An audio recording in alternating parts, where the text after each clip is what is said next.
ನಿನ್ನೆಯಷ್ಟೇ ಅಣ್ಣ ಅವರ ಹುಟ್ಟುಹಬ್ಬ ಅದ್ಧೂರಿಯಾಗಿ ನಡೀತು.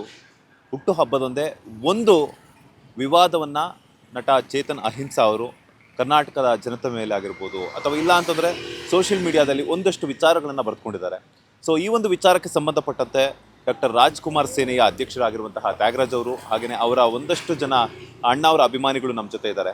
ಯಾಕೆಂತಂದರೆ ಈಗ ಅವ್ರು ಕೊಟ್ಟಿರುವಂತಹ ಒಂದು ಬರವಣಿಗೆ ಸಾಕಷ್ಟು ವೈರಲ್ ಆಗ್ತಾ ಇದೆ. ಏನಂತಂದರೆ ಮಧ್ಯಭಾಗದಲ್ಲಿ ಒಬ್ಬ ನಟನಿಗೆ 2.5 ಎಕರೆ ಕೊಡುವಂಥದ್ದು ಏನಿತ್ತು ಅನ್ನುವಂಥದ್ದು. ಯಾಕಂತಂದರೆ ಅಣ್ಣವರು ಅನ್ನುವಂಥದ್ದು ಅಣ್ಣವ್ರ ಮೇಲೆ ನಂಗೆ ಗೌರವ ಇದೆ ಅನ್ನುವಂಥದ್ದು ಕೂಡ ಹೇಳ್ತಾ ಇದ್ದಾರೆ. ಆದರೆ ಯಾಕೆ ಈ ಪ್ರಶ್ನೆ ಮಾಡಿದ್ರು, ಹಾಗೆಯೇ ಅವರ ವಿರುದ್ಧ ಚೇತನ್ ಅಹಿಂಸಾ ಅವರ ವಿರುದ್ಧ ಈ ಡಾಕ್ಟರ್ ರಾಜ್ಕುಮಾರ್ ಸೇನೆಯ ಒಂದಷ್ಟು ಅಭಿಮಾನಿಗಳೆಲ್ಲ ಏನು ಮಾಡ್ತಾ ಇದ್ದಾರೆ, ಕಂಪ್ಲೇಂಟ್ ಈಗಾಗಲೇ ರಿಜಿಸ್ಟ್ರೇಷನ್ ಮಾಡಿದ್ದಾರೆ, ಅವರ ಪ್ರೋಸೆಸ್ ಏನೆಲ್ಲ ನಡೀತಾ ಇದೆ, ಒಂದಷ್ಟು ವಿಚಾರಗಳನ್ನ ಮಾತನಾಡಿಸ್ತಾ ಹೋಗ್ತೀನಿ. ಸರ್ ನಮಸ್ತೆ. ಈಗ ನೀವು ಕಂಪ್ಲೇಂಟ್ ಕೊಟ್ಟು ಸ್ವತಃ ಇಲ್ಲಿಗೆ ಬಂದಿದ್ದೀರಾ. ಸೊ ನಟ ಚೇತನ್ ಅಹಿಂಸಾ ಅವರು ಫೇಸ್ಬುಕ್ಕಲ್ಲಿ ಬರೆದಿರುವಂತಹ ಒಂದು ಬರವಣಿಗೆ ಸಾಕಷ್ಟು ವೈರಲ್ ಆಗ್ತಾ ಇದೆ. ಇದರ ಬಗ್ಗೆ ನಿಮ್ಮ ಮೊದಲ ಪ್ರತಿಕ್ರಿಯೆ ಏನು ಅಂತ? ಸರ್, ನಾವು ಅಣ್ಣವ್ರ ಅಭಿಮಾನಿಗಳು ಶಾಂತಿ ಪ್ರಿಯರು. ನಮ್ಮ ವಿಚಾರಕ್ಕೆ ಬಂದರೆ ನಾವು ಕ್ರಾಂತಿ ಪ್ರಿಯರು ಕೂಡ ಆಗ್ತೀವಿ. ನಿನ್ನೆ ಅಣ್ಣವರ 97ನೇ ವರ್ಷದ ಹುಟ್ಟುಹಬ್ಬವನ್ನು ನಾವು ನಮ್ಮ ಸಂಘಟನೆಯಿಂದ 100 ಆಟೋಗಳಿಗೆ LPG ಗ್ಯಾಸ್ ಉಚಿತವಾಗಿ ಹಾಕಿ ಕಳಿಸಿದ್ವಿ. ಮತ್ತು ಸಾವಿರಾರು ಕಡೆ ಅನ್ನದಾನಗಳಾಗಿದೆ. ಅಂಥ ಒಂದು ಅಭಿಮಾನಿಗಳನ್ನೇ ಅಣ್ಣವ್ರು ಹೊಂದಿರೋದು. ನಾವು ಅಷ್ಟೇ ಅಣ್ಣವ್ರ ಆದರ್ಶನ ಪಾಲನೆ ಮಾಡ್ಕೊಂಡು ಹೋಗ್ತಾಯಿದ್ದೀವಿ. ಈ ಮೊಸರಲ್ಲಿ ಕಲ್ಲು ಹುಡ್ಕಂಥ ಕೆಲವು ಕುತಂತ್ರಿಗಳು ಅಂದರೆ ನಟ ಚೇತನ್ ಅಂತ ವಿದೇಶಿ ತಳ್ಳಿ ನಟ, ನಾಡು ನುಡಿ ವಿಚಾರದ ಬಗ್ಗೆ ಎಳ್ಳಷ್ಟು ಪರಿಜ್ಞಾನ ಇಲ್ಲ ಅಂಥವರು ಹೊರನಟ ಡಾಕ್ಟರ್ ರಾಜ್ಕುಮಾರ್ ಅವರ ವಿಚಾರವಾಗಿ ಸ್ಮಾರಕದಲ್ಲಿ 2.5 ಎಕರೆ ಕೊಟ್ಟಿರೋಂಥ ಪ್ರಶ್ನೆ ಮಾಡೋದಕ್ಕೆ ಇವ್ರು ಯಾರು ಅನ್ನೋಂಥ ನಮ್ಮ ಪ್ರಶ್ನೆ. ನಿಮ್ಮದು ಕೊಡುಗೆ ಏನಿದೆ? ಚೇತನ್ ಕೊಡುಗೆ ನಿಮ್ಮದೇನಿದೆ? ಅಣ್ಣವ್ರ ಕೊಡುಗೆ ಹೇಳ್ಬೇಕಂದ್ರೆ ಇತಿಹಾಸನೇ ಇದೆ, 100 ಪುಸ್ತಕ ಇದೆ. ಒಂದೇ ಒಂದು ಹೋರಾಟದಲ್ಲಿ ಇವತ್ತವರೆಗೂ ಗೋಕಾಕ್ ವರದಿ ನಿಂತಿದೆ. ಇಡೀ ಕನ್ನಡ ಚಿತ್ರರಂಗ ಮಕಾಡೆ ಮಲಗಿದಾಗ ಅಣ್ಣವರು ರಣಧೀರ ಕಂಠೀರವಕ್ಕೆ ಸ್ವತಃ ಉಚಿತವಾಗಿ ಕಾಲ್ ಶೀಟ್ ಕೊಟ್ಟು ಕನ್ನಡ ಚಿತ್ರರಂಗವನ್ನು ಹೆಮ್ಮರವಾಗಿ ಬೆಳೆಸಿದ್ರು. ಆ ಹೆಮ್ಮರದ ಕೆಳಗಡೆ ಕೂತ್ಕೊಂಡು ನೆರಳು ತಗೊತಾರಂಥ ಇಂಥ ಚಿಲ್ಲರೆ ನಟರು ಇವತ್ತು ಅಣ್ಣವ್ರಿಗೆ ಯಾಕೆ ಕೊಟ್ರಿ ಅನ್ನೋಂಥದ್ದು ಪ್ರಶ್ನೆ ಮಾಡ್ತಾರಂದರೆ ಇಂಥ ಒಬ್ಬ ಮೂರ್ಖ ಇನ್ನು ಕರ್ನಾಟಕದಲ್ಲಿ ಯಾರೂ ಇಲ್ವೇನೋ ಅಂತ ನಮ್ಮ ಒಂದು ಅನಿಸಿಕೆ.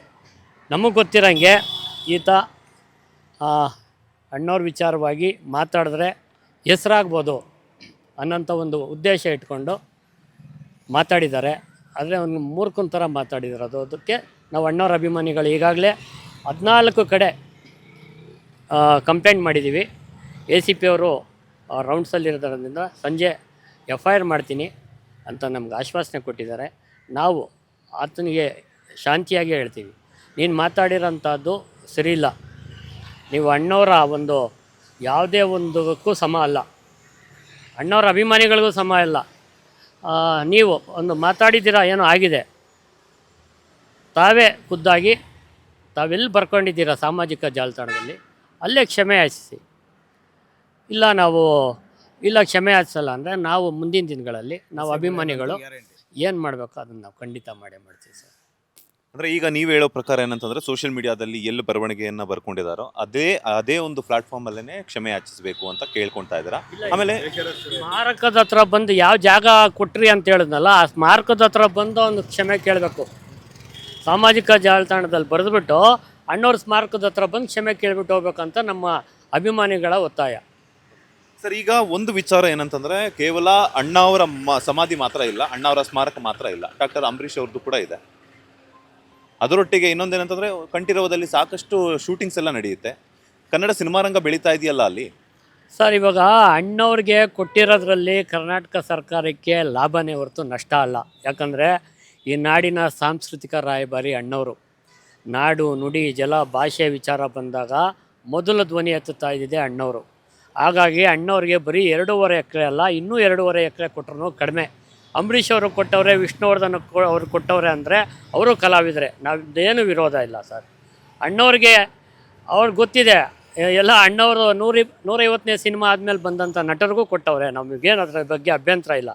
ಅಣ್ಣವ್ರಿಗೆ ಮಾತಾಡಿರೋ ವಿಚಾರವಾಗಿ ನಮ್ಮದು ಅಷ್ಟೇ ತಕರಾರು, ಬೇರೆಯವ್ರದ್ದು ನಮ್ಮದೇನು ತಕರಾರಿಲ್ಲ ಸರ್.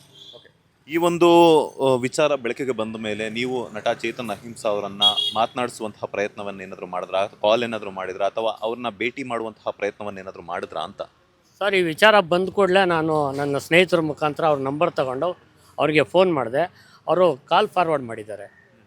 ಅವ್ರೇನಾದ್ರು ಫೋನ್ ಮಾತಾಡಿದರೆ ನಾನು ನನ್ನದೇ ಆದಂಥ ಭಾಷೆಯಲ್ಲಿ ಅವ್ರ ಹತ್ರ ಮಾತಾಡ್ತಿದ್ದೆ. ಅವರು ರಣಹೇಡಿ ಥರ ಫೋನ್ ಫಾರ್ವರ್ಡ್ ಮಾಡೋದು. ಅಂದರೆ ಇನ್ನೊಂದು ವಿಚಾರ ಹೇಳಿದ್ರಿ, ಒಂದು ಹೆಸರು ಬರೋದಕ್ಕೋಸ್ಕರ ಅಣ್ಣವರ ಬಗ್ಗೆ ಮಾತನಾಡಿದ್ದಾರೆ ಅನ್ನುವಂಥದ್ದು. ಅದರೊಟ್ಟಿಗೆ ಇನ್ನೊಂದಷ್ಟು ವಿಚಾರಗಳಲ್ಲೂ ಕೂಡ ನಟ ಚೇತನ್ ಅಹಿಂಸಾ ಅವರು ಒಂದಷ್ಟು ವಿಚಾರಗಳಲ್ಲಿ ಧ್ವನಿ ಎತ್ತಾ ಇರ್ತಾರೆ. ಬಟ್ ಇದೇನಾದರೂ ಬೇಕು ಅಂತ ಮಾಡಿದ ಅಥವಾ ಧ್ವನಿ ಎತ್ತು ವಿಚಾರವಾಗಿ ಮಾಡಿದ್ರ ಅನ್ನುವಂಥದ್ದು ಕನ್ಫ್ಯೂಷನ್ಸ್ ಇದೆ ಸರ್ ಸಾಕಷ್ಟು ಜನಕ್ಕೆ. ಏನು ಹೇಳ್ತೀರಾ ಇದ್ರ ಬಗ್ಗೆ? ಸರ್, ಈಗ ಅಕ್ಷರ ಸಹ ನಿರುದ್ಯೋಗಿ ಆಗಿದ್ದಾರೆ. ಚಲನಚಿತ್ರದಲ್ಲಿ ಒಂದು ಕಾಲು, ಅಹಿಂಸಾ ಹೋರಾಟದಲ್ಲಿ ಒಂದು ಕಾಲು, ಎಲ್ಲೂ ನೆಲೆ ಇಲ್ಲ. ಎಲ್ಲೂ ನೆಲೆ ಇಲ್ದಿರೋರ್ಗೆ ಮೊದಲು ಕಂಡಕ್ಕೆ ಬೀಳೋದೆ ಅಣ್ಣವ್ರ ವಿಚಾರ ಮಾತಾಡ್ಬಿಟ್ರೆ ನಾವು ಬೆಳಕಿಗೆ ಬಂದುಬಿಡ್ತೀವಿ ಅನ್ನೋಂಥ ತೆವಲಲ್ಲಿ ಮಾತಾಡಿರೋಂಥದ್ದು ಸರ್. ಪ್ರಚಾರ ಬಿಟ್ಟು ಪ್ರಚಾರ ಬಂದ್ಬಿಡುತ್ತೆ ಅಂತ ಅಂದ್ಕೊಂಡವ್ರೆ. ಬೇರೆ ಅಣ್ಣವ್ರ ಅಭಿಮಾನಿಗಳನ್ನ ಕೆಣಕಕ್ಕೆ ಮತ್ತು ಅಣ್ಣವ್ರ ವಿಚಾರವಾಗಿ ಬರೋದಕ್ಕೆ ಸಾಕಷ್ಟು ಸರಿ ಯೋಚನೆ ಮಾಡಬೇಕು ಇಂಥ ಮುಟ್ಟಾಳ ನಟರು. ಫೈನಲಿ ಏನು ಹೇಳ್ತೀರಾ ಎಲ್ಲ ಕನ್ನಡಿಗರಿಗಾಗಿರ್ಬೋದು, ಡಾಕ್ಟರ್ ರಾಜ್ಕುಮಾರ್ ಅವರ ಅಭಿಮಾನಿಗಳಿಗಾಗಿರ್ಬೋದು, ಅಥವಾ ದೊಡ್ಡ ಮನೆ ಫ್ಯಾನ್ಸ್ಗೆ? ಸರ್, ಎಲ್ರಿಗೂ ನೋವಾಗಿದೆ ಸರ್. ಈ ಅಹಿಂಸಾ ಚೇತನ್ ಅನ್ನೋಂಥವ್ರು ಅದೇ ಹೇಳೋದಲ್ಲ ಸರ್, ವಿದೇಶಿ ತಳಿ. ಆತನಿಗೆ ನಮ್ಮ ನಾಡು ನುಡಿ ಜಲ ಭಾಷೆ ವಿಚಾರವಾಗಿ ಎಳ್ಳಷ್ಟು ಪರಿಜ್ಞಾನ ಇಲ್ಲ. ಈ ನಾಡಲ್ಲಿ ಹುಟ್ಟಿದರೆ ಸಣ್ಣ ಮಗು ಕೂಡ ಅಣ್ಣವ್ರ ವಿಚಾರವಾಗಿ ಮಾತಾಡಲ್ಲ, ಅಷ್ಟು ಒಂದು ಗೌರವ ಇರುತ್ತೆ. ಅಂದರೆ ಅಲ್ಲಿಲ್ವಲ್ಲ, ವಿದೇಶಿ ತಳಿ ಆದ್ದರಿಂದ ಅವರಿಗೆ ಅಭಿಮಾನ ಇಲ್ಲ ಸರ್. ಹಾಗಾಗಿ ಇಂಥ ಮಾತಾಡ್ತಾರೆ ಅವ್ರಿಗೂ. ಅಂಥವ್ರಿಗೆ ನಾವು ಕಾನೂನಾತ್ಮಕವಾಗಿ ಏನು ಮಾಡಬೇಕೋ ಮುಂದಿನ ದಿನಗಳಲ್ಲಿ ಮಾಡ್ತೀವಿ ಸರ್. ಸದ್ಯಕ್ಕೆ ಕಾನೂನಾತ್ಮಕವಾಗಿ ಏನು ಪ್ರೊಸೀಜರ್ ಇದೆಯೋ ಅದನ್ನು ಕಂಪ್ಲೀಟ್ ಮಾಡಿದ್ದೀರಾ? ಇನ್ ಕೇಸ್ ಅವರು ಸಾರಿ ಕೇಳಲಿಲ್ಲ ಅಂತಂದರೆ ನಿಮ್ಮ ಹೋರಾಟ ಯಾವ ರೀತಿಯಾಗಿರುತ್ತೆ ಅಂತ? ಸರ್ ನೋಡಿ, ಈಗಾಗಲೇ FIRಗೆ ಅಟ್ಯಾಚ್ಮೆಂಟ್ ಕೊಟ್ಟಿದ್ದಾರೆ. FIR ಮಾಡ್ತೀನಿ ಅಂದವ್ರೆ. ಅವ್ರೇನಾದ್ರು ಅಕಸ್ಮಾತಾಗಿ ನಾನು ಕ್ಷಮೆ ಕೇಳಲಿಲ್ಲ ಅಂದರೆ ನಮ್ಮ ಅಭಿಮಾನಿಗಳು ಅವ್ರು ಎಲ್ಲರೂ ಸಾರ್ವಜನಿಕ ಸಭೆನಲ್ಲೋ ಎಲ್ಲರೂ ಕಾಣಿಸ್ಕೊಂಡ್ರೆ ಮಸಿ ಬಳಿ ಅಂಥದ್ದಂತೂ ಖಂಡಿತ ಸರ್. ಅವ್ರ ಮಕ್ಕಕ್ಕೆ ಮಸಿ ಬಳಿಸಿ ಸರ್. ಥ್ಯಾಂಕ್ ಯು ಸರ್, ಒಳ್ಳೆಯದಾಗಲಿ. ಧನ್ಯವಾದ ಸರ್. ನೋಡಿದ್ರಲ್ಲ, ಅಣ್ಣ ಅವರ ಬಗ್ಗೆ ಆಗಿರ್ಬೋದು ಅಥವಾ ಡಾಕ್ಟರ್ ರಾಜ್ಕುಮಾರ್ ಅವರು ಕೊಟ್ಟಿರುವಂತಹ ಸಾಧನೆ ಬಗ್ಗೆ ಆಗಿರ್ಬೋದು, ಫೇಸ್ಬುಕ್ಕಲ್ಲಿ ಬರೆದುಕೊಂಡಿರುವಂತಹ ನಟ ಚೇತನ್ ಅಹಿಂಸಾ ಅವರ ವಿರುದ್ಧ ಡಾಕ್ಟರ್ ರಾಜ್ಕುಮಾರ್ ಅವರ ಸೇನೆಯ ಅಧ್ಯಕ್ಷರಾಗಿರುವಂತಹ ತ್ಯಾಗರಾಜ್ ಅವರು ಒಂದಷ್ಟು ವಿಚಾರಗಳನ್ನು ಹಂಚ್ಕೊಂಡಿದ್ದಾರೆ.